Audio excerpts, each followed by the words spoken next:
Alright guys, welcome back. As you can see, hatred made me broke. Are you next? You're wondering, what the hell am I talking about? I'm talking about the fact that I hated you guys for several years. It's only recently that I even recovered from this. I hated you guys because, as you know, by 19 years old, I was a viral superstar on MLLS' YouTube channel. By 22 years old, I'd given my life to Christ and shared my testimony, and everything seemed fine. But at a point, the criticism, the insults, the reproach that I got from sharing my journey, it made me shut down completely. And I'll be honest, I shut down to my own detriment. Look at me here with 79,000 YouTube subscribers, 26,000 Twitter followers, or X if you prefer, 10,000 Instagram followers, and if I post on Snapchat I can get up to 30,000 views, yet I don't have £1 million in my account. How does that make sense? It's because I was living in hatred, unforgiveness and bitterness, and when these things are inside of a person, it's impossible for them to prosper. I am now in a place where, by the grace of God, I am doing well in my career, working in employment law, and I'm also on a full scholarship from my university with regards to my PhD. So thankfully, the situation has been rectified. But for a number of years, I found myself compromised financially, virtue of the fact that I didn't even want to speak to the audience that I've been given. And there's some content creators out there right now, you're in a similar position, bro. You started doing 1 or 2 videos and you were popping, everybody was gassing you up.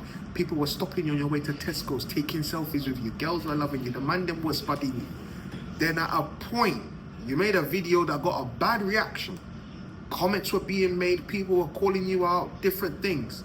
And then at a point you stopped.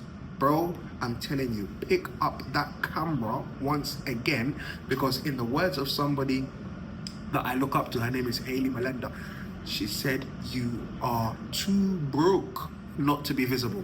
Listen, at 19 years old, going viral, I was working with MTV, I had opportunities to work with Nike, I was touching Red Bull boat parties with Nella Rose, flipping Jamal Edwards, had me at his YouTube studio, but rest in peace by the way, had me at his YouTube studio for some event that he was doing. I mean, the financial world was at my feet, but I didn't have the character to monetize.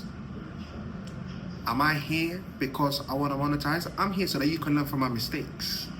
There are people out there that are not going to pay your bills. There are people out there that are not going to fund your life and going to fund your children. So caring too much about their opinion is not profitable. I made this mistake and I don't want you to be next. Hatred made me broke. Watch out for yourself. 2 Peter chapter 1 verse 5. The Bible says, besides this, giving all diligence, add to your faith virtue, to virtue knowledge, to knowledge patience, to patience temperance, to temperance godliness, to godliness brotherly kindness, to brotherly kindness charity. For if these things be in you and abound, they will make you that you are neither barren nor unfruitful. To be unfruitful and to be barren speaks of a lack of productivity. It speaks of a lack of activity. It speaks of a lack of success. It speaks of a lack of prosperity. And these were realities that I was unfortunately experiencing because I was lacking certain characteristics. Let's take it back. It says that you need brotherly kindness and charity. Charity is love.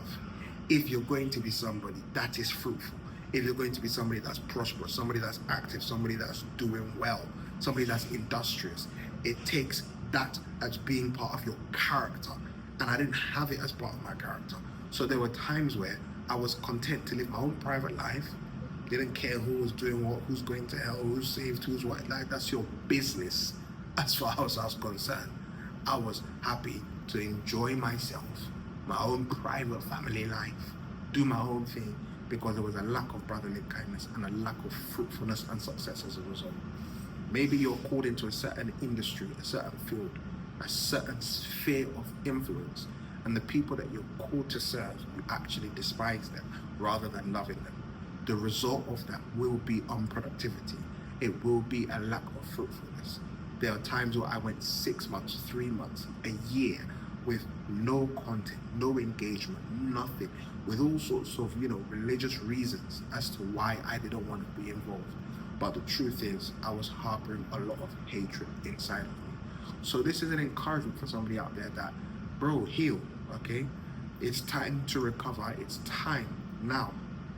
It's time now to allow God to touch you and to cause you to forgive other people. If you don't forgive and you keep that hatred, you can't do well. I'll be honest, when I got married, that I looked back in hindsight and thought to myself, you know what, thank God that as I wasn't making content, I was actually in law school. Thank God that as I wasn't making content, I was actually getting a paid PhD scholarship where my university pays me every single month. Because bro, if I hadn't been doing this on the side, I would be so blessed. I would be so genuinely blessed as the responsibility of a husband, the responsibility to provide, the responsibility to take care of my wife, to take care of my home. I would be out of my depth if I hadn't invested in myself. So even though I was harboring all that hatred and stuff, it's just a proof of God's mercy to me, because He put me through law school, put me through a PhD scholarship, and brought me to a place where, by the grace of God, I'm actually financially okay. But for some of you, you don't have the benefit of going to law school. For some of you, even your A-levels are not going to bring you to no law school, my guy. For some of you, the job you're doing now, you know the job you're doing. I have to tell you, you know the job you're doing. So that camera is actually more valuable to you than you can imagine. I'm here because, not because I have to, but because I've learned a lot of lessons and I need to share those lessons. So guys, I hope this blesses you. Till next time, take care.